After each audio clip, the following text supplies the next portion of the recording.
Okay, so here we have a next to Christmas Eve wrap up of this project at Hatillo.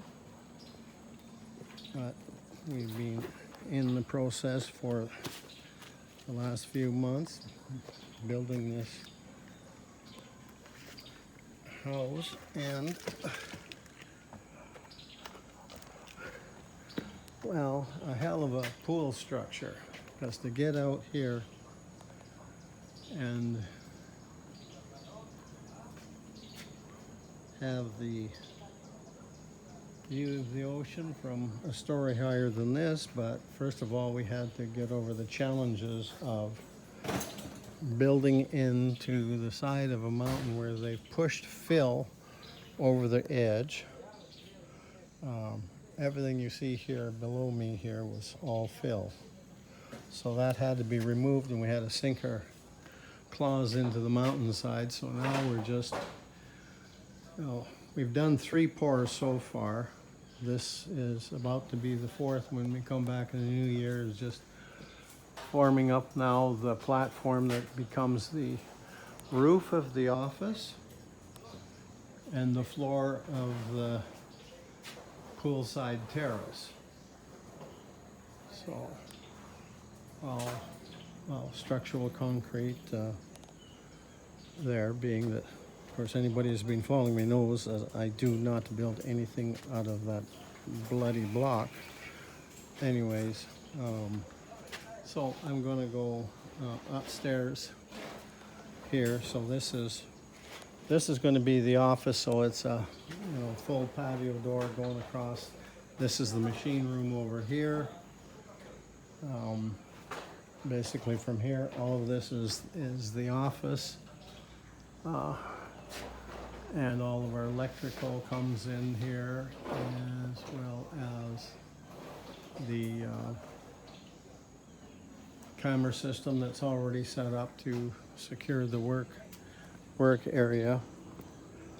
And there'll be a stairs that comes down from that terrace up there. So we'll do a sneak around here.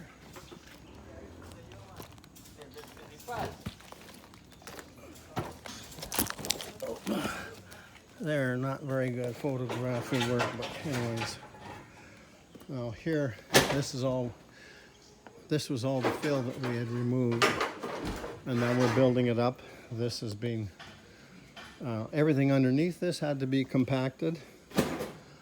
As I said, there was 3 pours, one making the lower floor, the lower walls and footing all the way around. This end wall was all poured at one time, and then we came in and we built this retaining wall and footing to hold back the mountain. Now, alongside of this, being concerned about rainy season weeping, especially when you have a hillside like that behind you, good way to channel water down and have weeping walls. So anyways, this is what's called a dano drain. It's a plastic back, and then has these little indents in it that hold the geotextile out, so that water comes along and hits this, it'll travel down. No matter what you've compacted, it'll travel down and go into drainage lines. These are drainage lines in here to make sure there's no buildup of water. Now, here we've just started the Baja shelf here. Now, this has become kind of a trademark to our swimming pools. This is a rather elaborate pool. It has 19 jets in it, so think of it more like a huge jacuzzi. And these are all the jacuzzi, all the jets coming in here. We're going into the machine room, and the feeder line coming across here that will go to the other side. of the pool.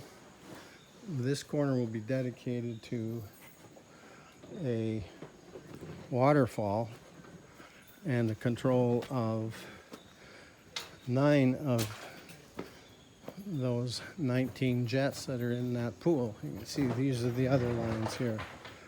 So the control will be split between the water room, machine room there. I walked through where the water tank will be when I was coming around.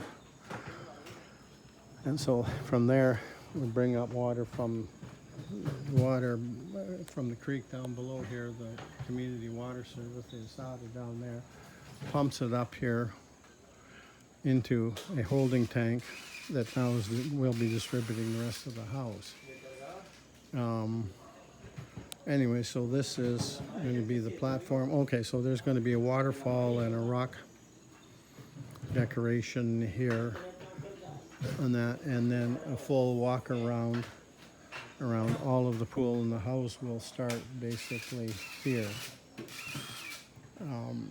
Anyways, and now with this, we just poured this today. This is our last of the year, was to get this retaining wall poured so that we can fill all this in and then do our that gives the base for us to pour our platform around the pool. As I said, you know, we did this in 3 pours. I mean, one was the base underneath everything and that end wall, and then these 2 walls around the office. And then a 3rd pour was all of the swimming pool. That was all poured monolithic. The floor, the walls done at the same time. So there's literally, because normally leaking will always on a cold joint where something like a wall is sitting on a floor. Well, we resolved that problem. We had no choice in this matter because we were elevated up off all that fill. That compaction we had to put underneath to bring the pool floor up from where our virgin soil was. But anyway, so that's all one piece.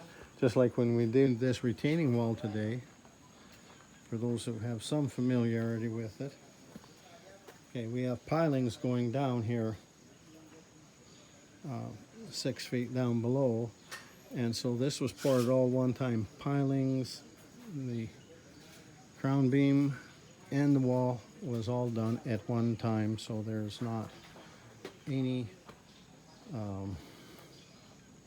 loss of strength by having basically a monolithic pour. You can see we're down. It was very obvious here, and so we started filling in. You could see the line of the virgin soil was way they'd pushed fill over top of here, almost 4 meters of fill, so you could say 12 feet of fill in places. So that all had to go, building on top of mush, not a good plan.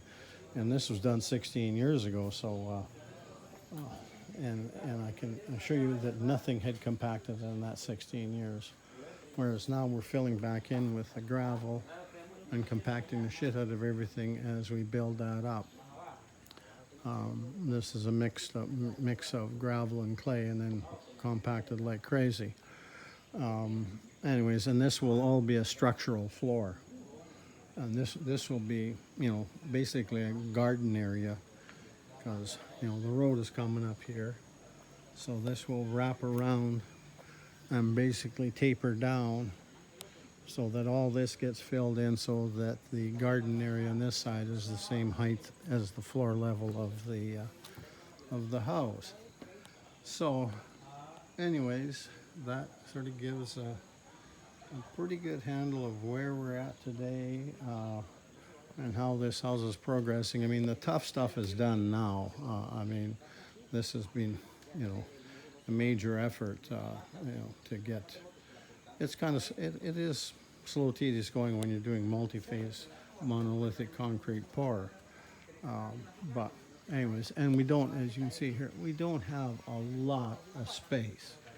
So space is of a premium. So that was one of the point, was pushing all of this forward to go out as much as we could and to get all that crap fill out of there and get down into virgin soil. So with that, I shall sign off and wish everyone a Merry Christmas.